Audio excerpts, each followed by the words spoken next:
Ο καλύτερος φίλος του άντρα μου, ο Μάρκος, έβαλε ένα στοίχημα μαζί του. Στοιχημάτισε 100 ευρώ ότι θα έβαζα τα κλάματα τη στιγμή που θα μου έδιναν τα χαρτιά του διαζυγίου κατά τη διάρκεια του οικογενειακού μας χριστουγεννιάτικου δείπνου. «Οι γυναίκες είναι τόσο προβλέψιμες», είπε μπερδεμένα, γελώντας από το σαλόνι. Υπέγραψα τα έγγραφα επιτόπου και μετά τους έδωσα ένα όμορφα τυλιγμένο δώρο. Τα πρόσωπά τους πάγωσαν καθώς το ξετύλιγαν. «Πιστεύεις ότι θα κλάψει όντως όταν τα δει?» Η φωνή του Μάρκου αντίχησε στο διάδρομο. Δεν είχαν ιδέα ότι ήμουν ακριβώς εκεί, παγωμένη με έναν δίσκο, με ποτά στα χέρια μου, με την ανάσα μου κομμένη και τον σφιγμό μου να βροντάει στα αυτιά μου. Η φωνή του Δημήτρη ακολούθησε, γεμάτη μια ανάλαφρη αυτάρεσκη σιγουριά.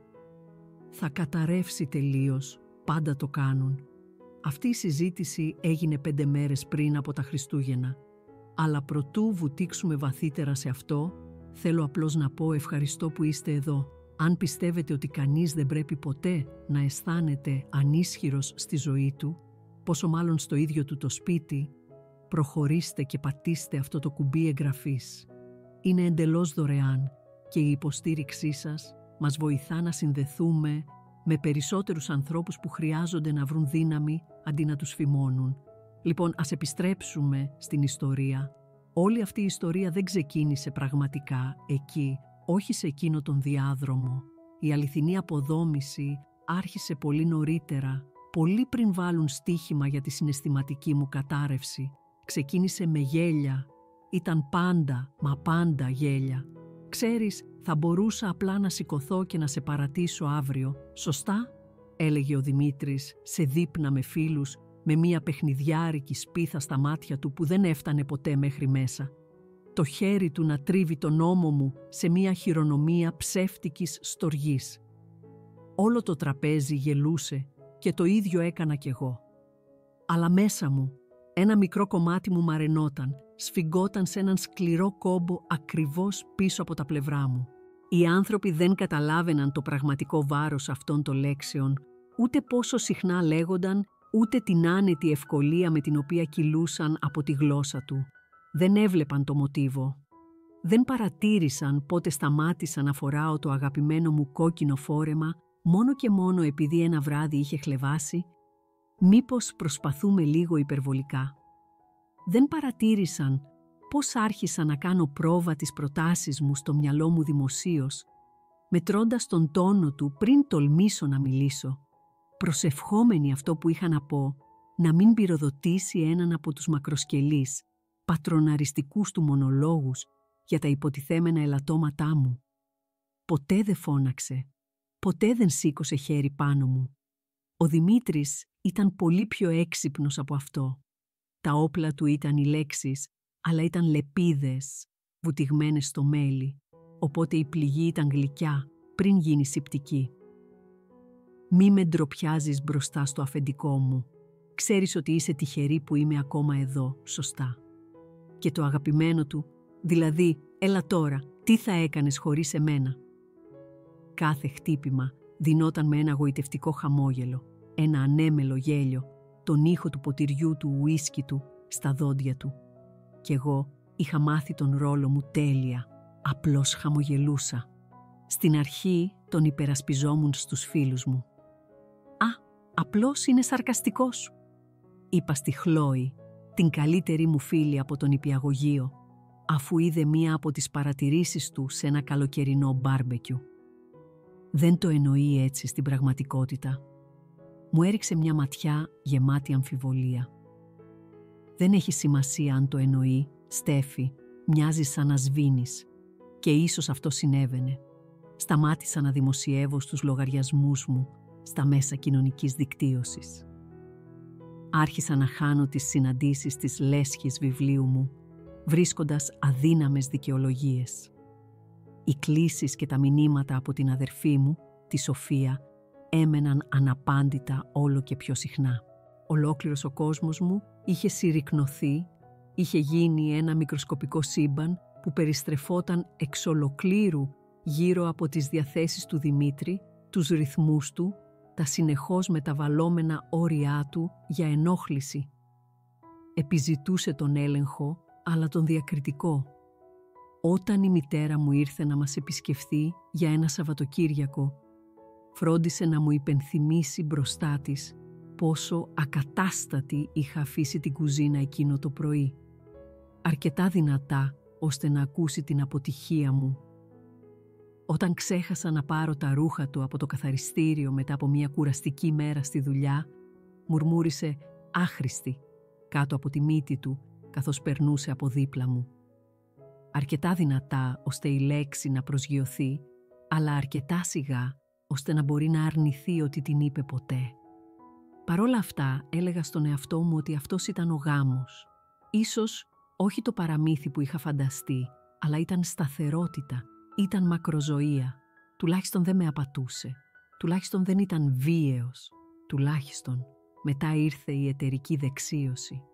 Ήταν μια μεγάλη φιλανθρωπική εκδήλωση για την εταιρεία του και είχαμε πιει περίπου 2 ποτήρια σαμπάνια όταν γύρισε προς το μέρος μου, με τα μάτια του θολωμένα από ένα μείγμα αλκοόλ και καθαρής περιφρόνησης. «Είσαι ακριβώς όπως όλες οι άλλες», μουρμούρισε κάτω από τη μύτη του, καθώς η σύζυγος του διευθύνοντος συμβούλου περνούσε με ένα αστραφτερό φόρεμα. «Πάντα θέλετε περισσότερα, πάντα προσκολάστε. Τόσο εξαρτημένες». Το στόμα μου στέγνωσε αμέσως. Το πρόσωπό μου κάηκε από εκείνη τη γνωστή, καυτή έξαψη της ντροπής. Δεν μπήκα στον κόπο να ρωτήσω τι είχε προκαλέσει το σχόλιο του. Σπάνια το έκανα πια. Όταν φτάσαμε στο σπίτι, έκλεισε με δύναμη την πόρτα του αυτοκινήτου και πήγε κατευθείαν στο ντουλάπι με τα ποτά. Τον ακολούθησα με μετρημένα προσεκτικά βήματα, του έβαλα άλλο ένα ποτό από την καράφα και του το έδωσα με ένα χαμόγελο που είχα εξασκήσει στην τελειότητα στον καθρέφτη. «Ξέρεις», είπα με τη φωνή μου απαλή, «ίσως θα έπρεπε να υπογράψουμε κάτι. Για κάθε ενδεχόμενο. Πάντα αστιεύεσαι ότι θα φύγεις. Γιατί να μην το κάνουμε επίσημο?» Έβγαλε ένα βαθύ ανέμελο γέλιο που αντίχησε στο ήσυχο σπίτι. «Σοβαρά πιστεύεις ότι χρειάζομαι προγαμιαίο συμβόλαιο για να προστατεύσω τα κέρδη μου από το πρόπο?»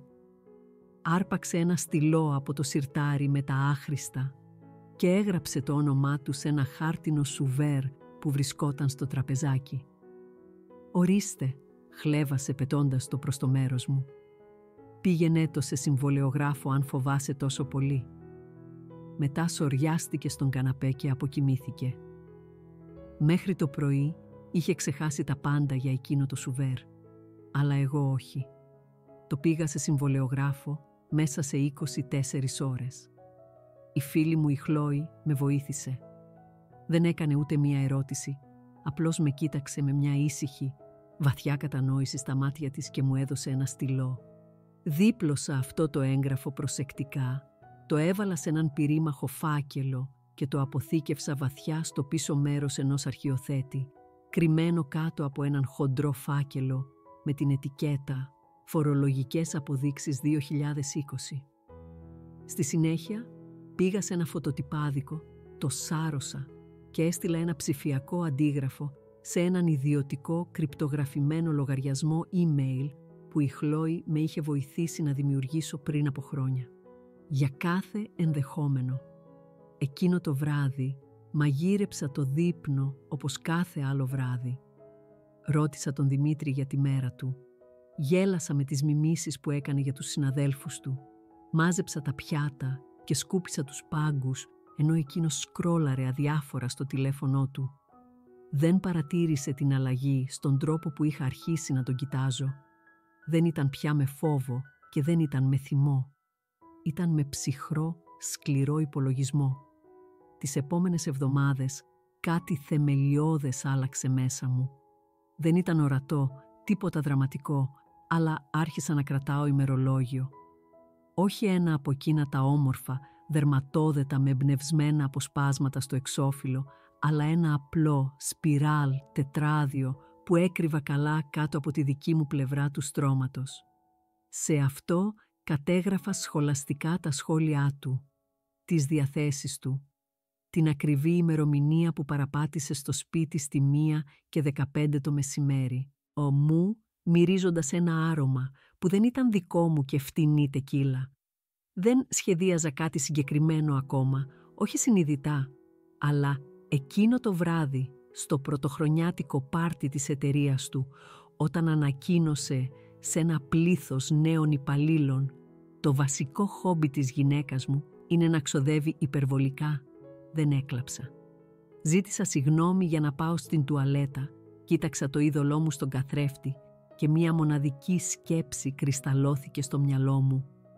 Νομίζει ότι είμαι μαλθακή, νομίζει ότι σπάω. Δεν είχε άδικο. Ήμουν, αλλά μάθαινα. Λίγους μήνες αργότερα, ενώ δίπλωνα τα ρούχα, βρήκα μια τσαλακωμένη απόδειξη στη τσέπη του τζιν του, 2 ποτήρια σαρντονέ, ένα ακριβό δωμάτιο ξενοδοχείου και μια μερίδα φράουλες με σοκολάτα από την υπηρεσία δωματίου. Η ημερομηνία πάνω της ήταν η ημέρα του Αγίου Βαλεντίνου. Μια μέρα που είχαμε περάσει χωριστά επειδή είχε ισχυριστεί ότι ήταν εκτός πόλης για ένα υποχρεωτικό συνέδριο εργασίας. Δεν τον αντιμετώπισα. Δεν ούρλιαξα ούτε έκλαψα. Απλώς την πήρα, τη σάρωσα, την αποθήκευσα και την κλείδωσα μαζί με τις άλλες. Έγινε ένα ήσυχο, μεθοδικό μοτίβο. Μια ιδιωτική τελετουργία. Συνέλεγα αποδείξεις, δεν σιγόβραζα σε συναισθήματα. Σε ένα δείπνο ένα βράδυ με κοίταξε και είπε «Αν χωρίσουμε ποτέ, θα γυρίσεις έρποντας μέσα σε μια εβδομάδα. Δεν μπορείς καν να καταλάβεις πώς να φτιάξεις το Wi-Fi χωρίς εμένα». Εγώ απλώς έγνεψα, του έβαλα άλλο ένα ποτήρι κρασί και είπα «Αυτό είναι αλήθεια». Αλλά δεν το πίστευα πια. Υπάρχει ένα πολύ συγκεκριμένο είδος σιωπής που μεγαλώνει και σαπίζει σε σπίτια σαν το δικό μας. Δεν είναι ειρηνική. Είναι σφιχτή, σαν μία κλωστή τραβηγμένη μέσα από πάρα πολλές βελονιές που περιμένει απλώς να σπάσει. Κάθε δωμάτιο στο σπίτι μας αντιχούσε με τις συζητήσεις που δεν κάναμε ποτέ. Κάθε χαμόγελο που φορούσα συνοδευόταν από μία δόση ναυτίας. Μετά, ένα βράδυ, ξύπνησα από έναν εφιάλτη με τη φωνή του να αντυχεί στο όνειρό μου, επαναλαμβάνοντας «Δεν θα έχεις τίποτα, δεν θα έχεις τίποτα». Κάθισα όρθια στο κρεβάτι, ιδρωμένη, με την καρδιά μου να χτυπάει δυνατά στα πλευρά μου. Και εκείνη τη στιγμή, μία ήσυχη μικρή φωνή ψιθύρισε από κάπου βαθιά μέσα μου. Αυτό δεν είναι πια αλήθεια. Είχα το έγγραφο, είχα τα χρονοδιαγράμματα και είχα χρόνο. Εκείνη ήταν η νύχτα που σταμάτησα να προσποιούμε. Από εκείνο το σημείο και μετά δεν ήμουν απλώς η γυναίκα του.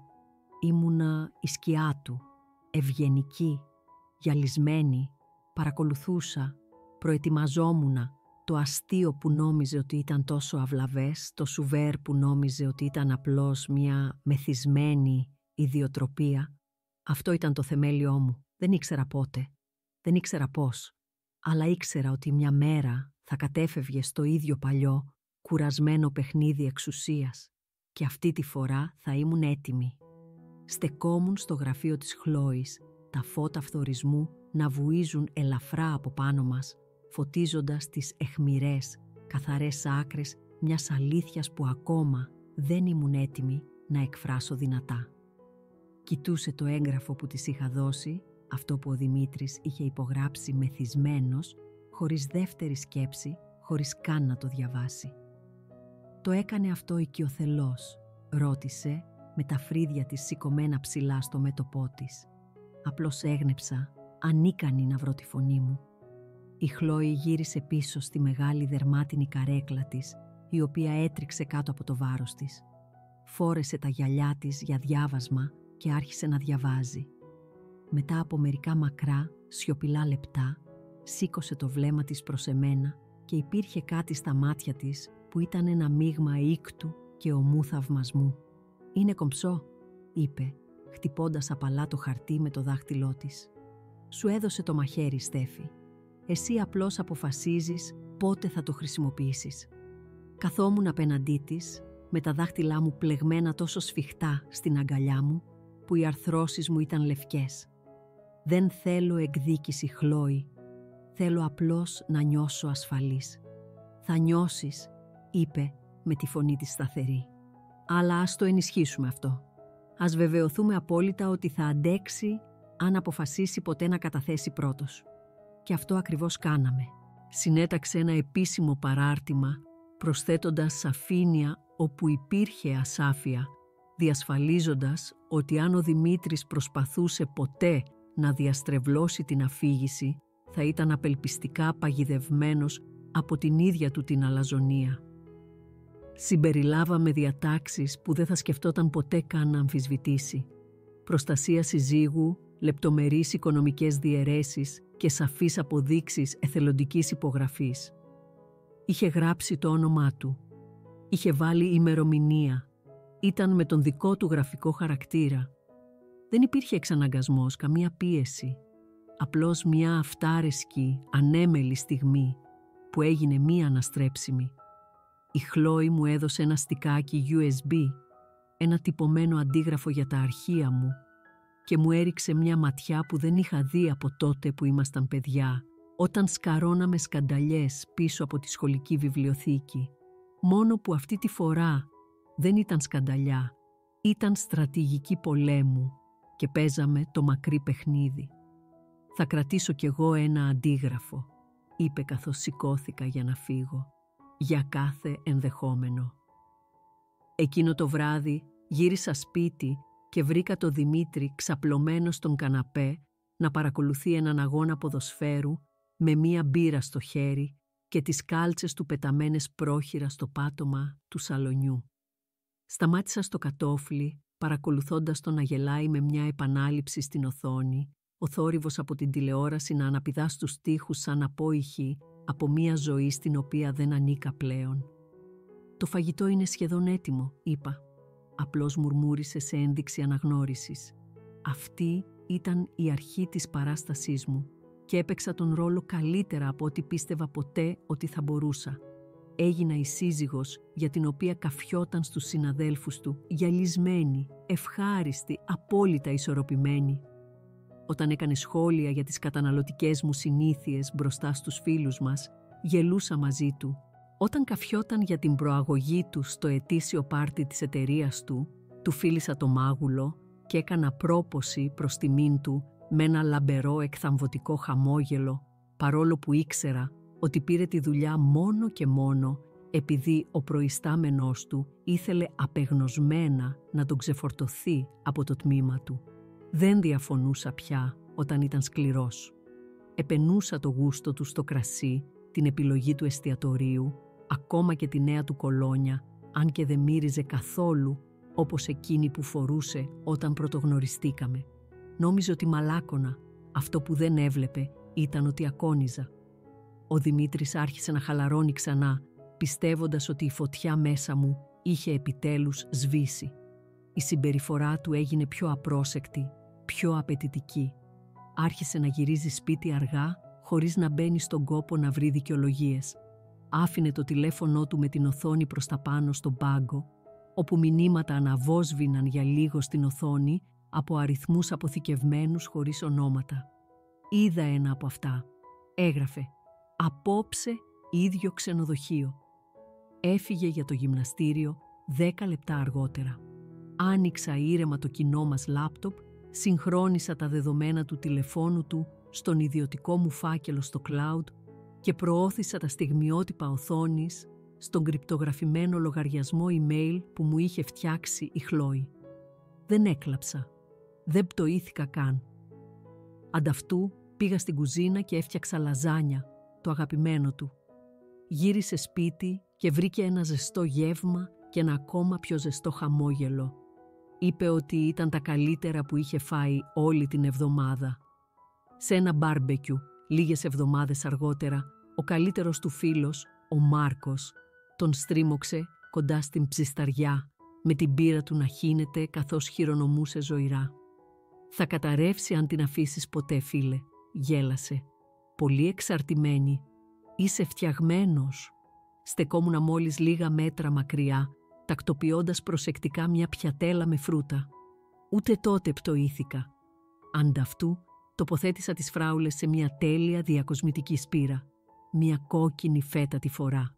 Ο Δημήτρης ήρθε κοντά μου λίγα λεπτά αργότερα και πέρασε το χέρι του γύρω από τη μέση μου, πιέζοντας ένα φιλί στο μάγουλό μου, σαν να μην είχε εξαφανιστεί όλο το προηγούμενο βράδυ, χωρίς εξήγηση. «Είσαι πανέμορφη σήμερα», είπε. Χαμογέλασα. «Ευχαριστώ, αγάπη μου». Την επόμενη μέρα από εκείνο το μπάρμπεκιου άρχισα να ηχογραφώ τηλεφωνικές κλήσεις, μόνο αυτές που είχαν σημασία. Τις ήσυχες μεταμεσονύκτιες συνομιλίες όταν του ξέφευγαν πράγματα, έλεγε πάρα πολλά, γελούσε πολύ δυνατά με πράγματα που κανένας στοργικός σύζυγος δεν θα έπρεπε ποτέ να γελάει. Ονόμαζα κάθε αρχείο ήχου με την ημερομηνία και τα αποθήκευα σχολαστικά στο ψηφιακό μου φρούριο. Ένιωθα σαν κατάσκοπος στο ίδιο μου το σπίτι, αλλά δεν αναζητούσα εκδίκηση, όχι πραγματικά.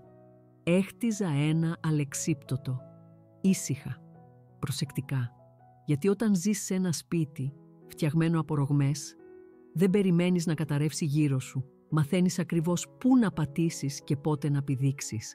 Αγόρασα ακόμη και ένα ημερολόγιο και άρχισα να σημειώνω τις μέρες με μικροσκοπικά αθώα σύμβολα.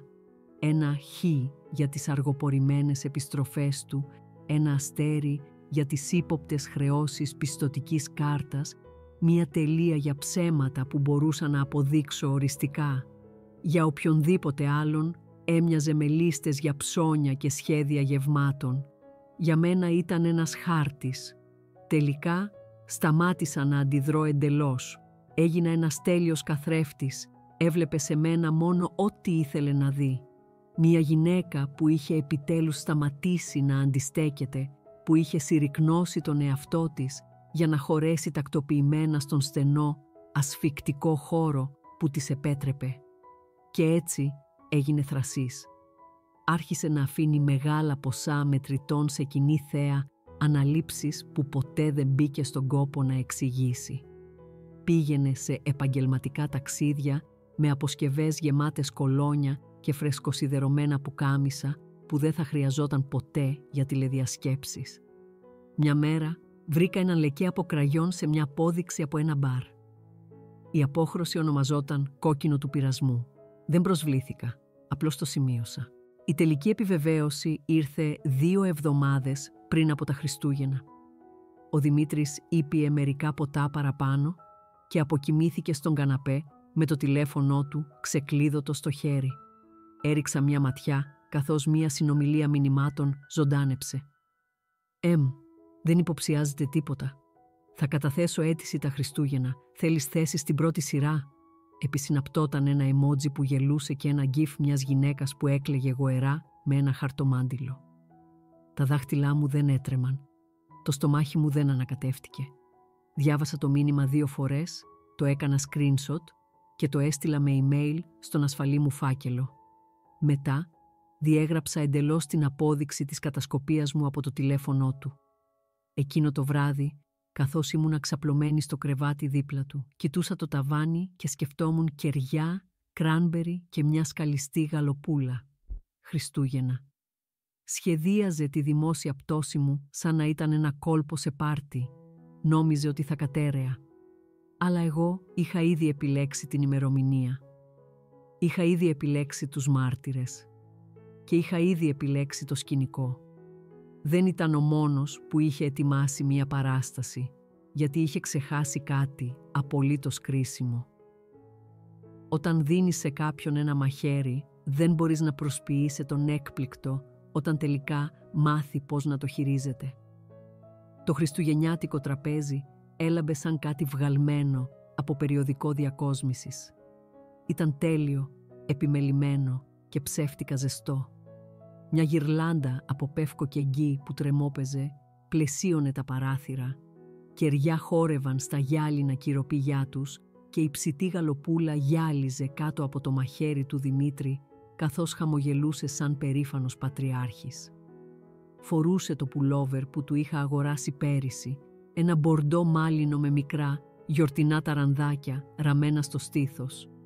Η ηρωνία όλων αυτών, εγώ, να ντύνω τον ίδιο τον άντρα που σχεδίαζε τη δημόσια συντριβή μου, δεν μου διέφυγε.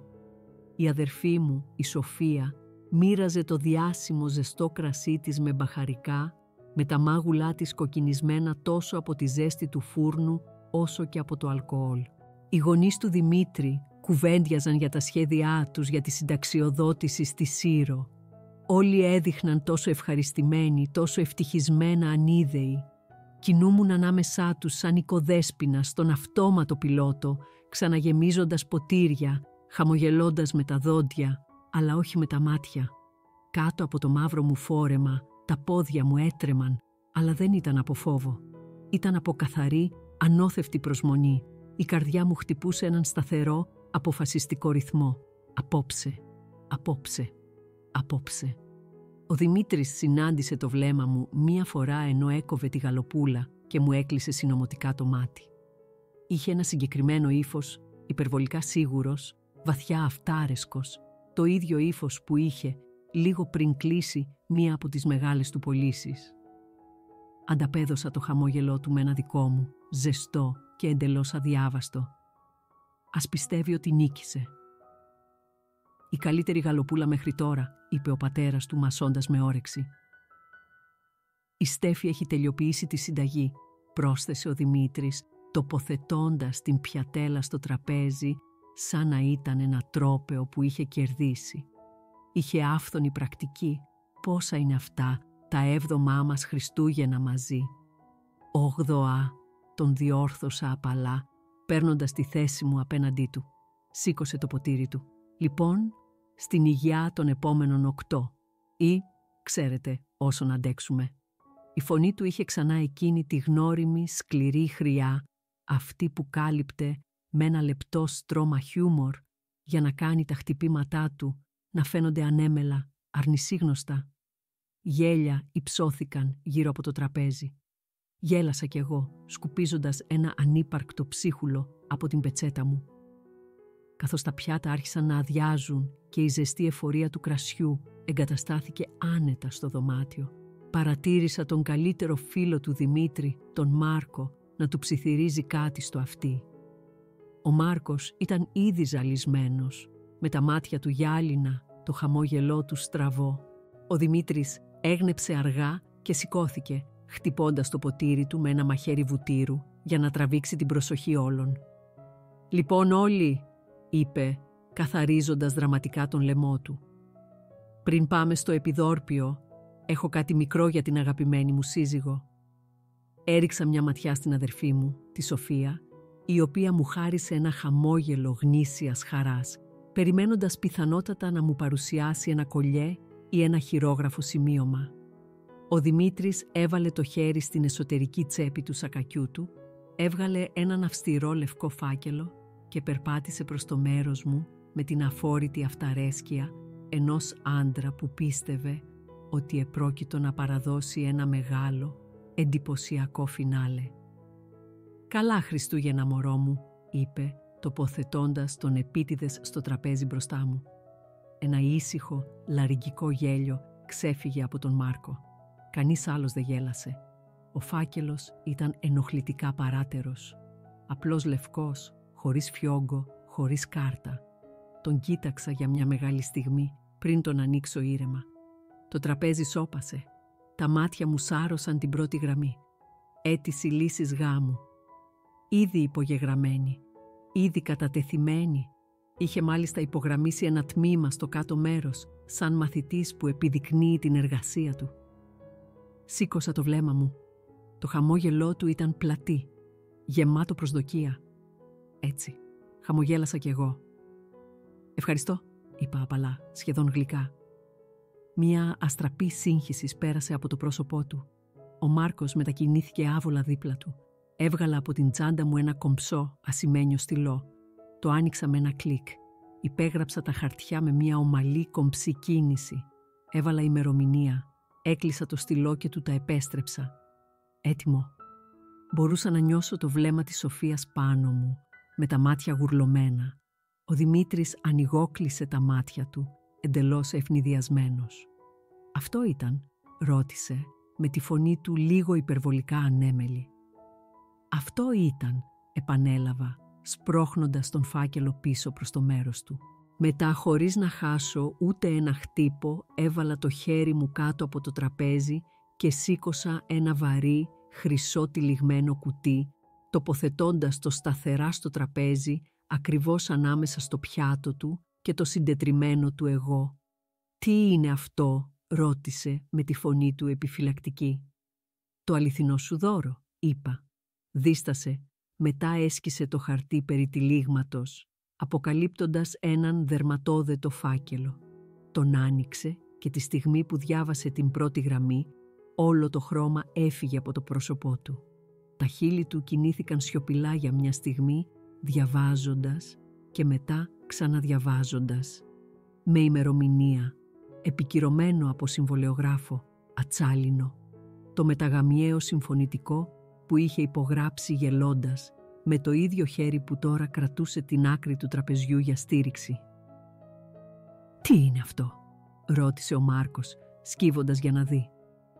Ο Δημήτρης δεν απάντησε. «Έτσι», απάντησα εγώ. «Είναι το συμφωνητικό. Το συμφωνητικό που υπέγραψε ο Δημήτρης σχεδόν πριν από 1 χρόνο. Έχει ενημερωθεί, ενισχυθεί και κατατεθεί στο δικαστήριο. Αλλά εγώ κατέθεσα πρώτος», ψέλισε ο Δημήτρης, σαν αυτό το απλό γεγονός να μπορούσε να ακυρώσει την πραγματικότητα.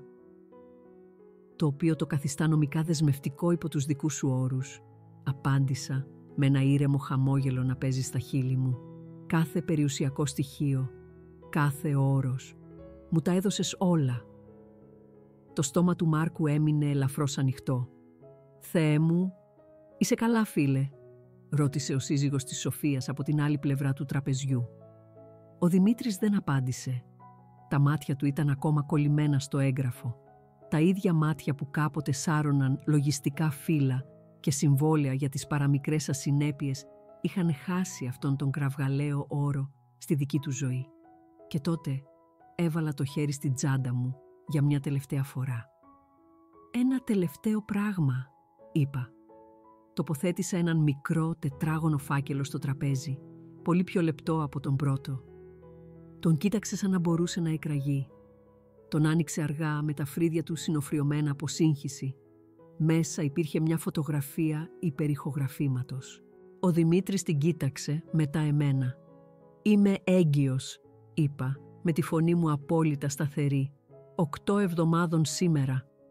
Η έκφρασή του ράγισε, ελαφρώς. Τα μάτια του περιπλανήθηκαν στο τραπέζι. Για μια φευγαλαία, ακούσια στιγμή χαμογέλασε. Αλλά αυτό το χαμόγελο μαράθηκε και πέθανε τη στιγμή που ο εγκέφαλός του πρόλαβε το εγώ του. Συμφωνητικό, εγκυμοσύνη, περιουσιακά στοιχεία, επιμέλεια. Το δωμάτιο έμοιαζε σαν να έγερνε στον άξονά του. Το βάρος όλων όσων νόμιζε ότι έλεγχε τώρα τον πίεζε σαν μια πλάκα από πέτρα. «Το σχεδίασες αυτό», είπε τελικά, με τη φωνή του μόλις να ακούγεται. Τον κοίταξα στα μάτια, το βλέμμα μου σταθερό και ψυχρό. «Στοιχημάτισες ότι θα έκλαιγα», γέλασες. «Με αποκάλεσες προβλέψιμη». «Οπότε όχι, Δημήτρη. Δεν σχεδίασα τίποτα. Προετοιμάστηκα». Η σιωπή που ακολούθησε ήταν πυκνή, γεμάτη, με το είδος της συντριπτικής συνειδητοποίησης που δεν καταραίει, αλλά εισχωρεί αργά. Ήπια μια γουλιά από το κρασί μου. Η γλύκα της κανέλας και του γαρίφαλου κόλλησε στα χείλη μου. Η μητέρα του Δημήτρη έσπρωξε την καρέκλα της ελαφρώς προς τα πίσω, με το πρόσωπό της χλωμό. Η Σοφία άπλωσε απαλά το χέρι της στο δικό μου κάτω από το τραπέζι, ο αντίχειράς της να χαϊδεύει τον δικό μου σε μια σιωπηλή χειρονομία αλληλεγγύης. Ο Μάρκος προσπάθησε να μιλήσει, αλλά κατέληξε απλώς να κουνάει το κεφάλι του και να κοιτάζει αλλού. Ο Δημήτρης κοιτούσε το συμφωνητικό σαν να μπορούσε να το ξαναγράψει με την καθαρή δύναμη της θέλησης. Δεν μπορούσε. Σηκώθηκα αργά και άρχισα να μαζεύω τα πιάτα του επιδορπίου που δεν είχαν ακόμα γεμίσει. Τα χέρια μου δεν έτρεμαν, η αναπνοή μου παρέμεινε σταθερή. «Μιλόπιτα ή καρυδόπιτα?» ρώτησα το τραπέζι γενικά. Κανείς δεν απάντησε. Ο Δημήτρης καθόταν παγωμένος, πλαισιωμένος από τα συντρίμμια της δικής του μεγαλοπρεπούς ψευδαίσθησης. Κι εγώ λοιπόν δεν είχα σπάσει, μόλις είχα αρχίσει. Ο Δημήτρης απλώς καθόταν εκεί, με τους ώμους του άκαμπτους, το στόμα του ελαφρώς ανοιχτό σαν οι λέξεις που μόλις είχε ξεστομίσει να τον είχαν πνίξει στη μέση της σκέψης. Το σχεδίασες αυτό, αλλά μετά βίας τον άκουγα πια. Κοιτούσε το νομικό έγγραφο μπροστά του σαν να ήταν κάποια αρχαία κατάρα χαραγμένη σε περγαμηνή. Το μόνο πρόβλημα ήταν ότι είχε γράψει κάθε καταδικαστική γραμμή ο ίδιος. Το δωμάτιο ήταν οδυνηρά ήσυχο, εκτός από το διακριτικό τρίξιμο του τζακιού και το αργό κλικ ενός κουταλιού από την κουζίνα. Ακόμα και τα στολίδια στο χριστουγεννιάτικο δέντρο φαινόταν να κρατούν την αναπνοή τους. Τότε το βλέμμα του έπεσε στη φωτογραφία του υπερηχογραφήματος που βρισκόταν ακόμα στην αγκαλιά του. Την κοίταξε σαν να μπορούσε να εξαφανιστεί αν ανοιγόκλεινε τα μάτια του πολύ δυνατά. Ένας ανεπαίσθητος σπασμός πάλονταν στη γνάθο του. «Στέφη», άρχισε, αλλά εγώ στάθηκα λίγο πιο όρθια. «Όχι, μόνο αυτή η μία λέξη», υπομένει ήρεμα αλλά με μία σταθερότητα που δεν άφηνε περιθώρια για συζήτηση. Ανοιγόκλεισε αργά τα μάτια του, σαν να προσπαθούσε να επαναπροσδιορίσει με ποια εκδοχή μου μιλούσε πραγματικά. Η φωνή του έσπασε. «Δεν χρειάζεται να το κάνεις αυτό». «Α, μα δεν κάνω τίποτα», απάντησα σηκώνοντας το ποτήρι του κρασιού μου χωρίς καν να τον κοιτάξω. «Εσύ το έκανες ήδη». Στα δεξιά μου η μητέρα του καθόταν σκυμμένη μπροστά, με τα χείλη της σφιγμένα σε μία λεπτή, σφιχτή γραμμή, οι πέρλες γύρω από τον λαιμό της να τρέμουν με κάθε ρηχή ανάσα. Ο πατέρας του είχε βγάλει τα γυαλιά του και τα καθάριζε σχολαστικά με την άκρη της πετσέτας του, αν και δεν ήταν λερωμένα. Ο σύζυγος της Σοφίας άπλωσε το χέρι για περισσότερο κρασί και μετά το ξανασκέφτηκε. Ο Μάρκος, ακόμα καθισμένος άβολα στο τέλος του τραπεζιού, απλώς ξυνόταν στο πίσω μέρος του λαιμού του, το βάρος της δικής του αυταρέσκειας να καταραίει τώρα πάνω του σαν σπασμένη στέγη. Η ξαδέρφη μου, η Ραχήλ, με κοιτούσε από την άλλη πλευρά του τραπεζιού, με τα μάτια της γουρλωμένα, το κουτάλι της να αιωρείται στα μισά του δρόμου μεταξύ του στόματός της και του μπολ με τις ανέγκυχτες γλυκοπατάτες. Σάρωσα αργά τα πρόσωπά τους, αποτυπώνοντας κάθε έκφραση. Δυσπιστία, ντροπή, σύγχυση, δέος. Ήταν καλύτερο από οποιονδήποτε μονόλογο θα μπορούσα ποτέ να εκφωνήσω. Η συλλογική του σιωπή ήταν το όρθιο χειροκρότημα που δεν χρειάστηκε ποτέ να ζητήσω. Ο Δημήτρης γύρισε πίσω στην καρέκλα του, περνώντας ένα χέρι μέσα από τα μαλλιά του. Ήταν ένα νευρικό τικ, κάτι που έκανε όταν συνειδητοποιούσε ότι είχε χάσει τον έλεγχο. Το είχα δει και παλαιότερα, κατά τη διάρκεια διαφωνιών με το αφεντικό του, προσπαθώντας να ξεφύγει από μια καθυστερημένη πληρωμή πιστωτικής κάρτας, όταν μια συμφωνία ναυαγούσε και δεν υπήρχε κανείς άλλος να κατηγορήσει. Κοίταξε γύρω στο δωμάτιο σαν κάποιος να μπορούσε να επέμβει και να τον σώσει. Εγώ δεν το έκανα. «Νόμιζες ότι θα παρακαλούσα», είπα ήσυχα. Η φωνή μου δεν τρεμόπαιξε. Τα χέρια μου δεν έτρεμαν. «Νόμιζες ότι θα κατέρεα. Είχες κατά το ίμιση δίκιο».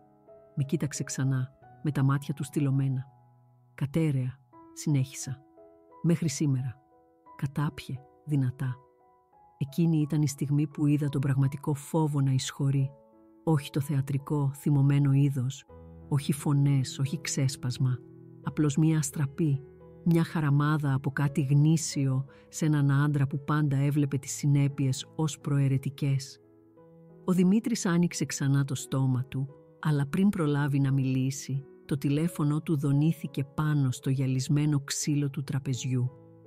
Έριξε μια ματιά, άλλη μια δόνηση, μετά μια τρίτη. Το σήκωσε αργά, ξεκλειδώνοντάς το με έναν τρεμάμενο αντίχειρα. Και να το email από τη Χλόη. Θέμα: επιβεβαίωση μεταγαμιαίου συμφωνητικού. Νομικά δεσμευτικό. Παρακολούθησα το πρόσωπό του να συσπάται σε αργό, ήσυχο τρόμο, καθώς διάβαζε τις λέξεις. Κάθε πρόταση φαινόταν να ξεσκίζει ένα ακόμα στρώμα από την ψευτοπαλικαριά του. Ο αντίχειράς του σκρόλαρε μανιωδώς. Τα χείλη του χώρισαν. Το δέρμα του χλώμιασε.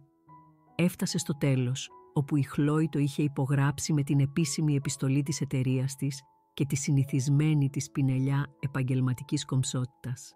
Είχε επισυνάψει ακόμη και εφεδρικά αντίγραφα όλων, πλήρη με χρονοσημάνσεις μεταδεδομένων, ατσάλινο. «Πες της ότι δεν μετράει», μουρμούρισε, κρατώντας το τηλέφωνο σαν να μπορούσε να τον υπακούσει. Άλλη μία δόνηση. Αυτή τη φορά ήταν μία ειδοποίηση από το email του πατέρα του. Το θέμα έγραφε «Προθ», υπογεγραμμένο με τα γαμιαίο χρονολογημένα έγγραφα, προς ενημέρωσή σας. Ο άντρας που κάποτε αναφερόταν περιφρονητικά ως νομικός δεινόσαυρος είχε μόλις λάβει οριστική απόδειξη ότι το χρυσό του αγόρι είχε παραδώσει ολόκληρο το μέλλον του σε ασημένιο δίσκο. Ο Δημήτρης κατέβασε το τηλέφωνο σαν να τον είχε κάψει. Γύρισα προς τη Σοφία που παρακολουθούσε ήσυχα τα πάντα να εξελίσσονται. «Θα ήθελα κάτι γλυκό τώρα», είπα απαλά, με τη φωνή μου σχεδόν χαρούμενη. «Μπορείς να μου δώσεις την πίτα?» «Ποια?» ρώτησε συνέρχοντας γρήγορα. «Τη μιλόπιτα. Και σαν τη γη σε παρακαλώ». Καθώς άρχισε να κόβει την πίτα, απομακρύνθηκα από το τραπέζι. Πήγα στο μπουφέ και πήρα ένα καθαρό πιάτο. Τα μάτια του Δημήτρη παρακολουθούσαν κάθε μου κίνηση, ακόμα γουρλωμένα, ακόμα προσπαθώντας να συνειδητοποιήσουν. Επέστρεψα στη θέση μου δίπλα στην αδερφή μου, τοποθετώντας απαλά την πίτα μπροστά μου. Από τη θέση μου γύρισα προς αυτόν για μια τελευταία φορά εκείνο το βράδυ. «Θα αλλάξω τις κλειδαριές αύριο», είπα απλά. Έμοιαζε σαν να τον είχε χτυπήσει κεραυνός. Μετά πήρα το πιρούνι μου, πήρα μια μπουκιά από την πίτα και χαμογέλασα, όχι για να τον προκαλέσω, όχι για παράσταση. Απλώς επειδή η κανέλα ήταν ζεστή, η ζύμη ήταν βουτυράτη και η γεύση μου θύμισε κάτι που είχα ξεχάσει εδώ και πολύ καιρό. Γαλήνη. Ο Δημήτρης έσπρωξε την καρέκλα του προς τα πίσω τόσο δυνατά που τα πόδια της σύρθηκαν στο ξύλινο πάτωμα. «Νομίζεις ότι νίκησες?» Έφτισε. Δεν απάντησα. Δεν άξιζε απάντηση. Βγήκε ορμητικά από το δωμάτιο, αφήνοντας το συμφωνητικό, το υπερηχογράφημα και τα κουρελιασμένα απομεινάρια της περηφάνειας του στο τραπέζι της τραπεζαρίας. Για μερικά δευτερόλεπτα κανείς δεν μίλησε. Μετά η Σοφία ξεφύσισε απότομα δίπλα μου. «Πάντα το μισούσα αυτό το πουλόβερ», μουρμούρισε. Ένα κύμα γέλιου πέρασε από το δωμάτιο, απαλό και αβέβαιο στην αρχή, μετά δυνάμωσε. Η Ραχήλ γέλασε νευρικά. Ακόμα και η μητέρα του Δημήτρη έβγαλε ένα αχνό γέλιο, καλύπτοντας το στόμα της με μια πετσέτα, αν και γρήγορα κοίταξε αλλού. Πήρα άλλη μια μπουκιά πίτα και ακούμπησα στη Σοφία. «Καλά Χριστούγεννα», ψιθύρισα. Ακούμπησε για λίγο το κεφάλι της στον ώμο μου. Δεν υπήρχαν πυροτεχνήματα, ούτε φωνές, ούτε αναποδογυρισμένες καρέκλες ή σπασμένα πιάτα. Απλώς μια ήσυχη, μεθοδική αποδόμηση της εξουσίας, μετρημένη σε νομικά έγγραφα, ανταλλαγές βλεμμάτων και ένα μόνο κομμάτι επιδόρπιο. Το δωμάτιο άλλαξε εκείνο το βράδυ. Όχι επειδή άλλαξα εγώ τη δυναμική, αλλά επειδή την ανέκτησα. Η Σοφία έμεινε το βράδυ. Αφού ο Δημήτρης έκλεισε την πόρτα πίσω του, απλώς με κοίταξε και είπε «Δεν θα ξυπνήσεις μόνη σου αύριο». Δεν χρειαζόταν να πει περισσότερα.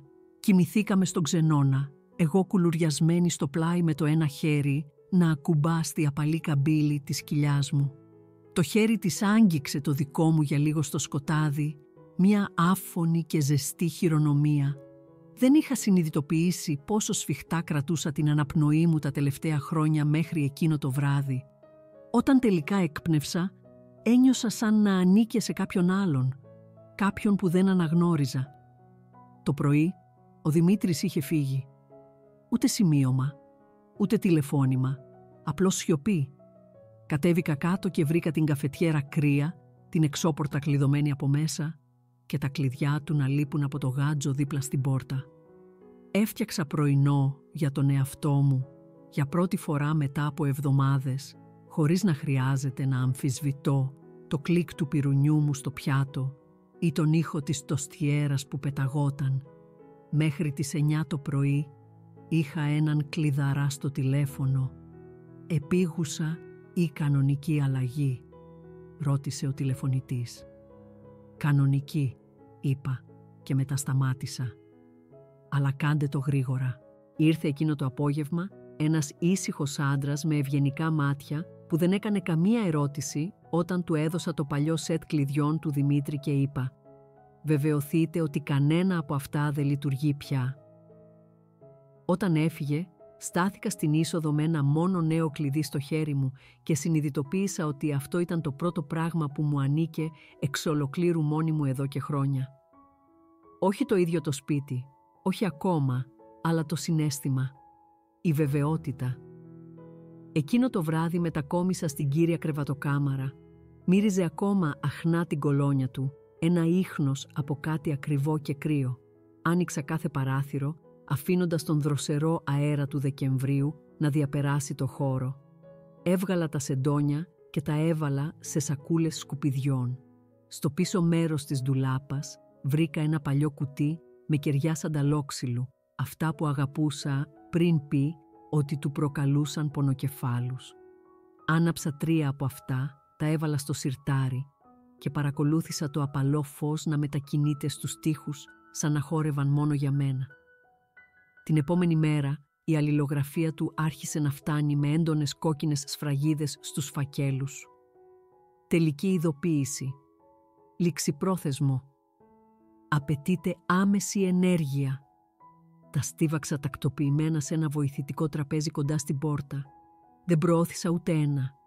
Η Χλόη τηλεφώνησε εκείνο το βράδυ με τη φωνή της σχεδόν να αναβλύζει από χαρά. «Δεν θα το πιστέψεις», είπε. «Βασικά θα το πιστέψεις. Ο δικηγόρος του Δημήτρη τηλεφώνησε στο γραφείο μου σήμερα το πρωί. Το πρόσωπό του πρέπει να ήταν ανεκτήμητο όταν συνειδητοποίησε τι κρατούσες τόσο καιρό». Χαμογέλασα στο τηλέφωνο, κουλουριασμένη στην αγαπημένη μου κουβέρτα.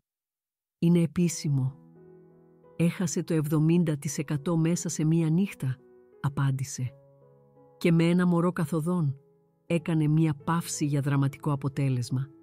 Θα υπογράφει μία επιταγή τόσο μεγάλη που θα χρειαστεί πρόγραμμα δόσεων. Το χαμόγελό μου πλατίνθηκε, όχι για τα χρήματα, ούτε κατά διάνοια, αλλά για τη βαθιά ανακούφιση του να ξέρω ότι μπορούσα επιτέλους να καθίσω στο σαλόνι μου χωρίς να προετοιμάζομαι για πόλεμο. «Είμαι περήφανη για σένα», πρόσθεσε απαλά η Χλόη. Αυτό ήταν το μόνο πράγμα που παραλίγο να με λυγίσει. «Ευχαριστώ», ψιθύρισα, «που έμεινες όταν δεν ήξερα καν ότι χρειαζόμουν κάποιον». «Ήσουν πάντα δυνατή, Στέφη», είπε. «Απλώς επιτέλους επέτρεψες στον εαυτό σου να το πιστέψει». Οι συνέπειες ήταν ήσυχες στην αρχή, περισσότερο σαν χιόνι που λιώνει, παρά σαν καταστροφική χιονοστιβάδα. Κάποιοι κοινοί φίλοι με έκαναν unfollow στα μέσα κοινωνικής δικτύωσης. Μερικοί διάλεξαν πλευρές.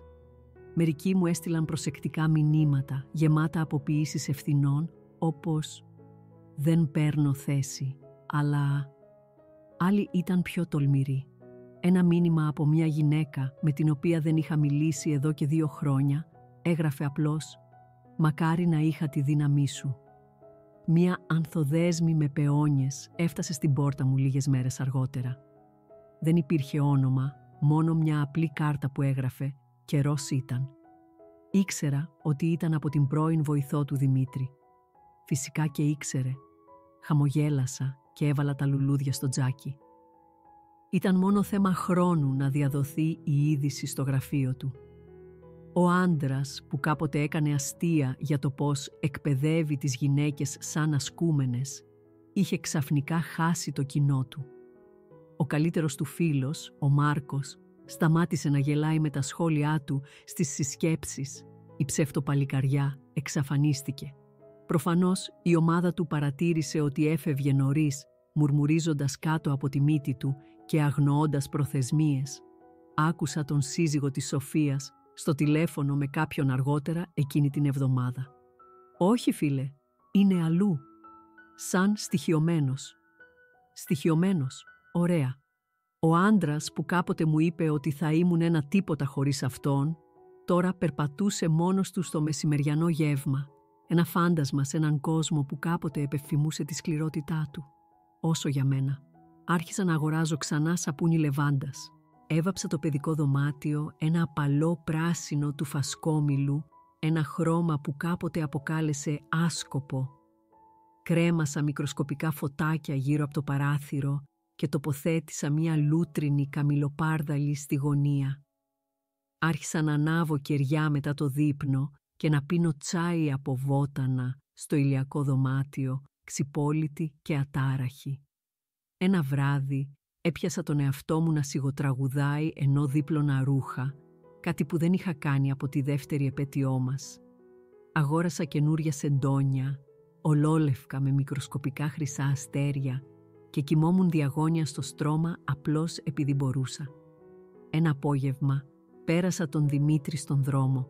Έβγαινε από μια τράπεζα, μιλώντας θυμωμένα στο τηλέφωνό του, φαινόταν ενοχλημένος και κουρασμένος. Δεν με παρατήρησε. Ή ίσως το έκανε και απλώς δεν ήξερε τι να πει. Συνέχισα να περπατάω. Αργότερα η Χλόη μου έστειλε ένα screenshot. Η εταιρεία του Δημήτρη είχε αφαιρέσει αθόρυβα το όνομά του από το τριμηνιαίο τους ενημερωτικό δελτίο. Απάντησα με ένα απλό emoji με τον αντίχειρα προς τα πάνω. Μετά έφτιαξα μία κούπα τσάι και παρακολούθησα τον άνεμο να χορεύει μέσα από τις κουρτίνες. Δεν αφορούσε πλέον την εκδίκηση, όχι πραγματικά.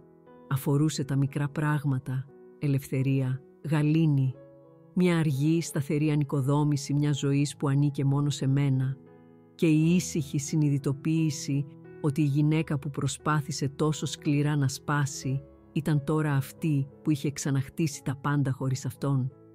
Την πρώτη φορά που την ένιωσα να κλωτσάει, στεκόμουν ξυπόλυτη στην κουζίνα, σιγοτραγουδώντας έναν παλιό δίσκο της Νίνα Σιμών, ενώ έκοβα ροδάκινα για ροδακινόπιτα. Ήταν τόσο απαλό στην αρχή, που νόμιζα ότι το φαντάστηκα. Ένα μικροσκοπικό φτερούγισμα, σαν φτερό πεταλούδας που άγγιζε το εσωτερικό της κοιλιάς μου. Μετά ήρθε ξανά. Πιο σκόπιμα αυτή τη φορά. Άφησα το μαχαίρι στον πάγκο κοπής και τα δύο μου χέρια πέταξαν στην κοιλιά μου και απλώς στάθηκα εκεί, έκπληκτη και χαμογελαστή, καθώς δάκρυα που δεν περίμενα με έπιασαν εντελώς απροετοίμαστα. Δεν ήταν απλώς μια κλωτσιά. Ήταν μια υπενθύμηση, ένας ρυθμός, ένα μήνυμα. Δεν είσαι μόνη. Ήταν αληθινή, μεγάλωνε, ήταν δυνατή και εγώ το ίδιο. Εκείνο το βράδυ έγραψα στο ημερολόγιό μου για πρώτη φορά μετά από εβδομάδες. Κράτησα την εγγραφή σύντομη αλλά σκόπιμη. Αυτό το μωρό δεν θα ακούσει ποτέ φωνές μέσα από μια κλειστή πόρτα. Δεν θα νιώσει ποτέ ότι περπατάει πάνω σε γυαλιά. Δεν θα μπερδέψει ποτέ, μα ποτέ, τον φόβο με την αγάπη. Υπογράμμισα αυτή την τελευταία γραμμή 2 φορές. Ο κόσμος μου είχε μικρύνει από το διαζύγιο, αλλά είχε γίνει και πιο ζεστός. Πιο απαλός σε όλα τα σωστά σημεία.